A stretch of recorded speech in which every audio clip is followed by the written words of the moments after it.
Allez, salut à tous les amis. Donc aujourd'hui nous sommes le 20 septembre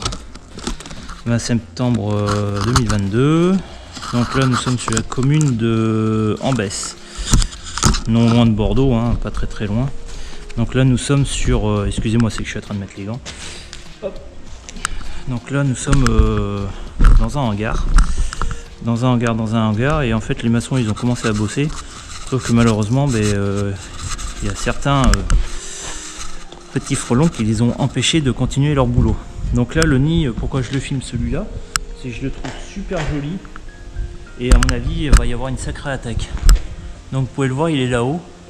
Donc pour vous c'est peut-être petit, mais moi je peux vous dire que comme je le vois d'un peu plus près, il est très gros. Donc bon, on va mettre fin à l'épisode des frelons asiatiques, une espèce invasive. Allez, c'est parti. Moi je reste en bas, hein. Je vous laisse travailler en haut, moi j'ai peur, je reste en bas. Allez, on y va. Tac. Doucement mais sûrement, c'est parti.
Bon ben voilà, donc là évidemment ce que vous pouvez voir c'est du frelon asiatique, tac, du frelon asiatique qui a attaqué la caméra. Je pense que vous avez dû voir beaucoup de, je sais pas s'il y a beaucoup de venin sur l'écran, parce que le frelon asiatique comme l'européen jette du venin.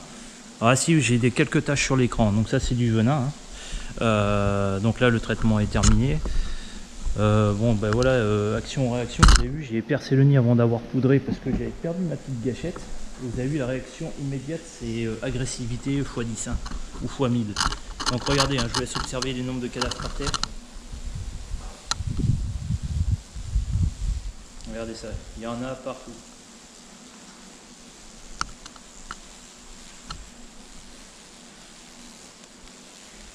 Donc dans ces nids-là, cette saison, donc là on rentre dans une période où on commence à rentrer dans l'automne.